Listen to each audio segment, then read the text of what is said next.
bonjour à tous. Je suis ravie d'accueillir avec moi aujourd'hui Souhail, qui est responsable chez XGuard. Souhail, bonjour et merci d'avoir accepté l'invitation pour ce Bonjour, podcast. c'est un plaisir et merci de m'accueillir. Avec grand plaisir. Alors Souhail, je te lance un challenge que j'ai lancé à pas mal de partenaires aussi. Si tu peux présenter XGuard en 30 secondes. Alors c'est toujours compliqué mais ouais, ok, je relève le challenge, on lance le chrono. Alors XGuard c'est assez simple, c'est un opérateur de service en cybersécurité. On a un seul objectif, une seule mission, c'est de simplifier la cybersécurité, de la rendre accessible et de transformer des signaux en actions, en résultats aujourd'hui. Et pour les partenaires, donc, transformer en fait ces besoins ou même ces besoins en cybersécurité en opportunités business, tout simplement. D'accord. Alors, XGuard, j'avais entendu parler des fois de XGuard EDR, XDR. Donc, est-ce que tu peux nous expliquer un petit peu la différence? Ouais, bien sûr. Déjà, je suis bien ravi de reparticiper au JTEX, de refaire mon deuxième podcast cette année-là. Alors, c'est vrai que l'année dernière, on s'est présenté en tant qu'XGuard EDR. Okay. Il y en a beaucoup peut-être qui nous ont reconnus. Après, on n'a pas vraiment changé le logo, donc c'est toujours le même. Mais on a été affiché en tant qu'XGuard EDR. Ça va être assez simple. Pourquoi ? Parce qu'en fait, on a commencé par une première brique, avec toujours la même philosophie derrière. Cette première brique, comme le nom l'indique, on parle d'XGuard EDR, donc on parle de la partie endpoint. Okay. Donc, en gros, on va manager en fait cette partie-là. Mais au fond, en fait, on avait toujours cette vision. Et d'ailleurs, c'est ça ce qui a donné naissance à XGuard One. En gros, cette vision, c'est quoi ? C'est que l'objectif, c'est vraiment de venir en fait protéger les clients. Tout en étant orienté partenaire. Donc, c'est pour ça que XGuard One, ou même XGuard EDR à l'époque, en fait, on se base sur une philosophie qui est basé sur 4 axes. Le premier, ça va être la simplicité. Parce qu'aujourd'hui, les choses qui freinent en fait la cyber, soit en Europe ou même en Afrique, c'est que c'est trop complexe. Exactement. Le sujet est très complexe, ça fait peur. Donc nous, notre premier pilier, c'est que ça doit être une offre assez simple. Donc simple pour les partenaires, parce que du coup, ils vont pouvoir l'intégrer à leur catalogue de manière assez rapide, une activation très rapide. Et simple pour les clients, donc les end-users, parce qu'ils vont pouvoir la consommer d'une manière assez simple. C'est une offre clé en main. Donc ça, c'est le premier pilier. Le deuxième, c'est l'accessibilité. On peut avoir les meilleures offres du monde. Si ça coûte trop cher, ça ne marchera pas. Exactement, on revient sur le coût. Exactement. Donc il faut en fait proposer quelque chose qui va être quand même adapté au marché et surtout adapté aux PME. Parce que souvent, c'est un peu les boîtes qui sont un peu négligées, mis à part. C'est les PME. Donc nous, l'objectif, c'est que ça soit accessible.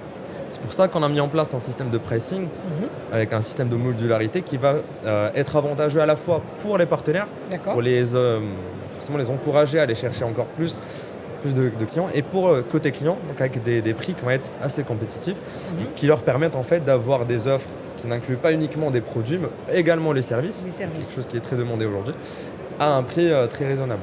Ça, c'est le deuxième pilier. Le troisième, c'est qu'on est orienté partenaire. D'accord. Donc l'idée derrière, c'est-à-dire il n'y a pas de vente directe.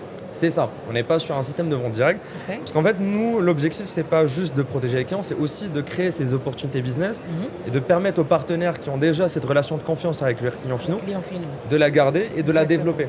Et c'est pas parce qu'ils n'ont pas la compétence, qu'ils n'ont pas l'expertise, qu'ils n'ont pas ce qu'il faut nécessaire pour monter des offres de services managées en cyber. Parce qu'on a vu en fait par rapport au retour terrain que c'est très important aujourd'hui et tout le monde le confirme. Et bien en fait, nous, on leur donne cette possibilité, c'est qu'en gros, nous, on va tout faire pour eux. Eux, ils gardent la relation, ils gardent la confiance. Et vous les aidez à identifier le besoin au niveau du client final ? Alors bien sûr, forcément, le premier besoin va être identifié par le partenaire. Mais nous, en fait, on va toujours accompagner le partenaire de A à Z. Et d'ailleurs, on a un système chez nous, un process qu'on appelle le partner journey. Alors c'est quoi le partner journey ? C'est quand on va passer par 4 étapes. L'activation, le co-sell, le win et puis l'expand. Donc l'idée c'est quoi ? C'est que nous on va toujours être là pour le partenaire, parce que pour nous la proximité c'est très important. C'est-à-dire le rassurer dès le départ. Exactement. En fait on ne va pas juste lui demander de revendre une offre, c'est pas l'objectif. L'idée c'est vraiment de monter, de construire des partenariats solides. D'accord. Sur qui du coup eux ils peuvent compter sur nous sur la partie cyber bien évidemment, et nous sur la partie commerciale. Donc c'est pour ça qu'on va les aider de A à Z. On va faire les rendez-vous avec eux. Donc, l'idée c'est de les aider en fait à prendre en main la solution, qui encore une fois qui est assez simple, d'aller faire des rendez-vous avec eux. D'ailleurs, c'est pour ça que quand on parle de clients, nos partenaires, je dis nos clients, parce que finalement, c'est nos clients. On va aller travailler ensemble. Effectivement, parce que souvent les partenaires venant aussi du monde un peu de l'affichage, le partenaire cherche toujours que le fabricant ou le constructeur puisse l'accompagner pour qu'il puisse justement choisir XGuard et pas une autre marque. Donc, est-ce que vous avez la recette magique ? Exactement. Non, mais c'est totalement ça, et c'est ce qui marche. De toute façon, c'est cette proximité-là.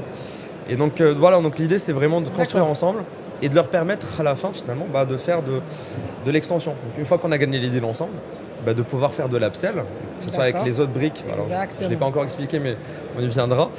Donc des produits dérivés qui peuvent s'ajouter et compléter une solution qui est déjà déployée. Exactement. D'accord. Ou du cross-sell avec leur service à eux.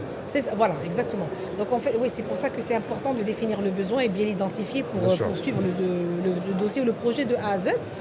Donc là, on a parlé de partenaires et au démarrage, vous avez parlé de 4 piliers. Donc il y avait la simplicité, le coût modéré, avec une price list accessible par rapport à différents types de profils. Et on arrive aux partenaires. Quelle est la quatrième Est-ce qu'il y a un quatrième pilier? Bien sûr. Le quatrième, c'est un peu ce qui va regrouper tout ça et c'est un peu qui explique finalement le Xward One, le One. En fait, le quatrième, c'est qu'on a toujours eu une vision 360. En fait, comme on a commencé par la partie endpoint, mais c'est pas suffisant, on le savait déjà. On ne pouvait pas en fait se lancer dès le départ avec une offre globale qui inclut plusieurs briques. Donc, il fallait commencer par la partie endpoint. Avoir une présence sur le marché auprès des clients. Exactement. Et puis là, on a dévoilé en fait la vision qui finalement, on est très content d'ailleurs. On ne fait que de la valider en fait par rapport au retour terrain et par rapport aux éditeurs aussi avec lesquels on travaille. Donc là, le dernier pilier en fait, c'est cette vision-là, cette couverture, cette protection 360. C'est ça. Donc on a commencé par la partie endpoint. La deuxième brique, ça va être la partie XDR. Donc c'est quoi l'XDR? En fait, c'est l'extension. Donc, au lieu de regarder que la partie endpoint, on va aller au-delà. Intégrer tous les équipements actifs au niveau du réseau, etc. Donc ensuite, il y aura une autre brique qui va toucher plutôt à l'ITDR, donc tout ce qui est identité. Ensuite, le patch as a service, qui est un sujet d'ailleurs souvent un peu délaissé, souvent sous-estimé. Donc on va aussi gérer. En fait, pourquoi il faut... c'est sous-estimé, pourquoi? Parce qu'il y a un manque de connaissances, il y a un manque de visibilité aussi par rapport à XGuard, par rapport à cette problématique, où le partenaire n'est pas encore aussi prêt à tout adresser. Non, c'est pas forcément lié à Xward ou au partenaire ou au client. En fait, c'est vraiment un sujet. En général, en fait, le patch. Pourquoi je dis que c'est sous-estimé? Parce que souvent les gens ils pensent que j'ai juste une nouvelle version, je dois juste installer une nouvelle version. En fait, j'ai une vulnérabilité, je dois patcher. Sauf que non, c'est pas que ça. Il y a plusieurs choses, il y a un process à respecter, il y a un système de tiering à respecter, il faut valider les tests, avoir un scheduling des tests. Parce qu'on peut patcher, d'ailleurs on l'a vu, je ne vais pas forcément citer le constructeur, mais il y a eu une panne mondiale juste par rapport à un patch qui n'a pas été bien maîtrisé. Justement. Et ça, vous l'expliquez dans les programmes de formation que vous faites pour les partenaires pour qu'ils puissent justement être très sensibles par rapport à ça? Forcément, on a une partie... Et ne pas attendre que ça arrive, la fameuse panne. C'est pour ça que nous, en fait, ce qu'on dit aux partenaires, clairement, notre objectif, c'est pas qu'ils sachent comment le faire, c'est juste qu'ils sachent qu'il y a Xward pour le faire. C'est ça, parce que la panne, elle arrive, on ne sait pas quand, mais il faut être prêt. Bien sûr. Voilà, donc c'est justement comment vous aidez les partenaires à être prêts ou le client final à être prêt à toute panne éventuelle. Voilà, donc, déjà sur la partie cybersécurité, nous ce qu'on leur dit à chaque fois c'est que l'avantage d'être client ou de travailler avec Xward, c'est que en fait, vous n'avez plus besoin de penser à tout ça. D'accord. C'est que vous devez juste rester focus sur votre métier. D'accord. Nous on gère tout le reste. Chacun son métier. Exactement. Chacun son métier. On gère le nôtre, vous gérez le vôtre. Et si jamais il y a un problème, on va le gérer pour vous et on va vous notifier, etc. Et c'est là en fait notre cœur de métier. C'est ça notre expertise. C'est vraiment de décharger et le partenaire et le client que vous gérez. Exactement. D'accord. Alors on parle aujourd'hui du Maroc, mais aussi de l'Afrique. Est-ce que le marché africain est prometteur par rapport à XGuard? Est-ce que le taux de pénétration il est encore très faible? Est-ce qu'il y a encore beaucoup de choses à faire? Est-ce que le Maroc il est en retard ou il est en avance par rapport au continent? Déjà sur la partie marché africain, même marocain, effectivement c'est très prometteur. D'accord. C'est sûr. En retard, ça dépend par rapport à quoi. Alors si on compare par rapport à l'Europe, par rapport à la France, forcément, quelques petites années de retard. Je donne un exemple. Il y a 6 ans peut-être en France, on avait encore cette problématique où il fallait faire de l'évangélisation, d'expliquer ce que c'est l'EDR, pourquoi c'est important. D'accord. Aujourd'hui, au Maroc, on est un peu dans cet état d'esprit-là. Cette étape-là Mais j'étais agréablement surpris parce qu'il y en a beaucoup en fait, qui veulent l'EDR aussi. Mais il y en a beaucoup aussi qui font pas les différences. On parle encore d'antivirus, on ne sait pas c'est quoi, pourquoi j'ai besoin d'EDR. Ou il y a encore cette vision où c'est le prix en fait qui drive le business. Justement. Malheureusement, c'est pas la bonne approche dans le sens où quand on cherche à protéger sa maison, on ne va pas prendre une serrure. Bien sûr. Premier prix. Pourquoi? Parce qu'on sait en fait que tout le monde va la casser facilement. Et en fait, il faut avoir un peu la même approche. Et c'est pour ça que d'ailleurs, on essaie nous de donner un service premium avec un prix qui va être très bas. Et c'est un peu ça le gagnant. Oui, après c'est vrai que si on prend une TPE ou une petite PME, c'est vrai qu'ils sont un peu cost-oriented, c'est-à-dire il y a le coût. Après, des fois aussi, il y a la compétence technique qui n'est pas là. Et d'où je pense l'importance d'un partenaire qui est bien qui est bien formé. Et c'est justement, ma question arrive, comment vous choisissez vos partenaires? Est-ce qu'il y a un programme de sélection? Est-ce qu'il y a des formations obligatoires à faire avant de pouvoir justement distribuer X-Guard ou pas?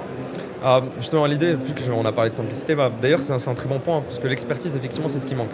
Et d'ailleurs, pour continuer aussi, ça fait aussi la liaison par rapport à l'autre question, c'est ce qui manque aussi ici en Afrique, au Maroc, parce qu'on le voit, tous les talents partent. J'étais en France aussi, donc là c'est un peu le retour, parce que l'idée c'est de développer aussi et de garder les compétences ici. Les garder, parce qu'on les a, il faut juste bien les exploiter. Et donc effectivement, il y a un manque de ressources, un manque d'expertise. Et effectivement, nous, notre objectif, c'est ça. C'est de compenser. Alors nous, en fait, avec les partenaires, on n'a pas de programme de sélection, parce que pour nous, tout le monde peut être partenaire de X-Guard. D'accord. Dans le sens où, vu que c'est une solution qui est assez simple, le partenaire n'a rien à faire, il a juste à garder la relation, à suivre la relation avec son client final et que nous, on gère tout. D'accord. En fait, il n'y a pas besoin de se former. Et c'est pour ça que du coup, ça rejoint la partie partenaire de journée. On va accompagner. C'est ça. Pas besoin de former, on va sensibiliser avec le partenaire. D'accord. Et ce qui est très important, justement, j'en ai parlé l'année dernière, c'est cette partie évolution de l'écosystème cyber où en gros, on doit être acteur dedans. En fait, c'est à nous et aux partenaires aussi d'expliquer. Justement. Et de former, d'instruire, justement. De sensibiliser surtout. C'est ça. Parce qu'en fait, c'est ça qui va changer les choses. Exactement. Si oui, tout à fait. C'est-à-dire les solutions, elles sont là. Tu dis sur elle qu'en fait, le client n'a rien à faire, on est là. Lui, il se concentre sur son métier. Le partenaire aussi se concentre sur son métier. C'est de bien identifier le besoin et de l'accompagner avec les formations que vous faites. Et puis souvent, la question qui peut venir là tout de suite, c'est en fait la suite. C'est-à-dire la technologie change. Il y a de nouvelles attaques, de nouvelles menaces. Donc comment justement on peut rassurer le client avec X-Guard? Parce qu'aujourd'hui, ils sont bien outillés. Est-ce que demain, justement, vous suivez la tendance? Bien sûr, toujours à jour. On est un peu obligé. En fait, la cybersécurité, c'est un marché qui évolue tous les jours d'une manière exponentielle. Donc si on ne suit pas, on va être à la ramasse. Est-ce que l'IA vous aide dans ce sens? Totalement. En fait, nous, vu que dans X-Guard, en fait, il y a deux parties, il y a deux choses. Il y a la partie produit et la partie service. Donc il y a l'expertise humaine qui est importante, qui ne va jamais être remplacée par l'IA, mais par contre qui va être beaucoup aidée par l'IA. Dans le sens où l'IA va être utilisée dans un premier point au niveau de l'agent qui est déployé, donc qui fait la protection, de la corrélation, de l'inspection, etc. Et deuxièmement, au niveau de l'automatisation qu'on va nous mettre en place. Pourquoi? Parce que, je vous donne un exemple assez simple. Nos équipes en fait, d'experts, c'est des analystes. Donc leur job, en fait, c'est de voir tout ce qui remonte, tout ce qui a été détecté, de l'analyser et d'investiguer. C'est ça. Le problème souvent qui arrive, dans la plupart des SOC, même chez les clients d'ailleurs, c'est quand on tombe dans un cas ce qu'on appelle l'alerte fatigue. C'est quoi l'alerte fatigue? C'est quand on se retrouve avec beaucoup d'alertes. Et du coup, on a du mal à prioriser les alertes. Justement. Et on va passer à côté de choses importantes. Exactement. Donc l'IA va beaucoup nous aider là-dessus pour prioriser. Mettre en priorité les alertes qu'il faut traiter tout de suite. Exactement. Et d'autres qui vont être traitées mais qui peuvent attendre. C'est comme une liste d'attente, mais on met la priorité déjà. C'est ça, on peut limite auto-résoudre avec une validation de l'analyste qui va lui prendre beaucoup moins de temps. Et donc là, il a le temps de traiter vraiment ce qui est plus important. D'accord. Et cette priorité, est-ce qu'elle trouve toute sa place au niveau, par exemple, de ce qui est gouvernement, des banques, des assurances, là où on a les données quand même un peu plus sensibles peut-être que d'autres secteurs? Bien sûr. En fait, nous-mêmes, je vais peut-être être un peu générique, là je parle pour moi du coup. Pour moi, que ce soit le secteur bancaire ou un autre secteur qui est peut-être un moment moins critique, alors forcément on ne va pas utiliser les mêmes moyens, on va pas les protéger de la même manière, mais on va avoir les mêmes bases, dans le sens où nous en fait on ne va pas par exemple désactiver des fonctionnalités juste parce que le secteur ne demande pas un certain niveau de rigueur. Mais effectivement par exemple par rapport à un secteur bancaire qui va être un peu plus critique, ou même secteur de la santé par exemple, on va être beaucoup plus regardant par rapport surtout à la donnée, parce qu'en fait c'est la donnée sensible qui est manipulée. Exactement. Et donc il y a la question. C'est avec l'aide, pardon Sohail, je t'interromps, c'est avec l'aide aussi du client final qui va identifier les données qui sont sensibles ou d'autres. Bien sûr. Et même la criticité de ce qu'on protège. Exactement. Et ça en fait c'est quelque chose qu'on met en place avec le client dès le départ. D'accord. Et d'ailleurs, c'est pour ça que nous, en fait, une approche un peu différente. Ça veut dire qu'aujourd'hui, notre équipe d'analystes, on n'a pas en fait plusieurs niveaux. Parce que souvent, quand les gens ils parlent par exemple d'offre SOC, il va avoir plusieurs niveaux. Un premier niveau qui fait le triage, qui va faire peut-être traiter les premières alertes, puis un deuxième, puis un troisième, il y a de l'escalade. Pour nous, c'est un peu une perte de temps. Quand on parle de cyber, c'est critique, on ne doit pas perdre de temps. Donc ce qu'on a fait en fait, c'est qu'on va avoir un interlocuteur unique. Ce qu'on appelle un single point of contact. C'est un analyste, un expert qui va être affecté au client. Et en fait, ce qui fait qu'à un moment, l'analyste il connaît en fait parfaitement l'environnement client. Il sait ce qui est critique, ce qui n'est pas critique. Exactement. L'avantage, c'est que quand il y a une attaque à 2h du matin un dimanche et que le client ne répond pas pour valider l'action d'isolation, l'analyste il pourra prendre la bonne action. Prendre la main et ça sera gérer pertinent. le problème. Ça, c'est effectivement une très, très grande valeur ajoutée. Je terminerai par deux questions. La question que je poserai pour dire, est-ce qu'il y a une question qu'on n'a pas abordée, que tu aurais souhaité qu'on aborde, notamment peut-être annoncer sur des choses qui vont sortir bientôt, peut-être en avant-première, un petit secret à dévoiler. Bien sûr, tout à fait, on est là pour ça aussi. Mais effectivement, quand on a parlé, en fait, l'idée, c'est d'avoir cette couverture 360, de couvrir un peu tout le périmètre. Et donc on a commencé avec la partie endpoint qui a fait ses preuves, qui a été déployée, qui est déjà en production. On a déjà pas mal de partenaires, de clients finaux au Maroc. On est en train de développer l'Afrique aussi. Il y a des retours clients expérience. Qui valident finalement notre approche. On est très contents. Et donc la nouveauté, c'est la partie XGuard XDR.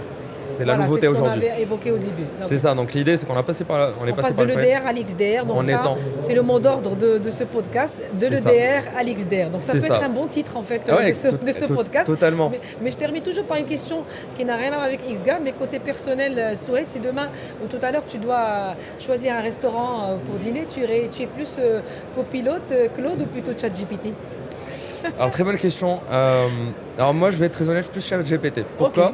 Je pense que c'est question d'habitude. Mais je sais que Claude aujourd'hui a des réponses beaucoup plus pertinentes. Et c'est pour ça que la relation en fait c'est très important. Et on le voit avec les partenaires et c'est pour ça que nous on mise sur les partenaires. Exactement. Et l'idée c'est en fait c'est tant que cette relation de confiance elle marche, elle est là, c'est qu'on essaie de construire avec nos partenaires. En fait, on a du mal à s'en détacher. C'est pour ça qu'il y a une dimension humaine et j'insiste toujours là-dessus. Écoute, Souhail, c'était un grand plaisir de t'avoir sur ce podcast. On a appris beaucoup de choses et donc on se dit peut-être à la prochaine. Merci beaucoup, c'était un plaisir. Merci beaucoup, donc on se dit à très vite. Merci.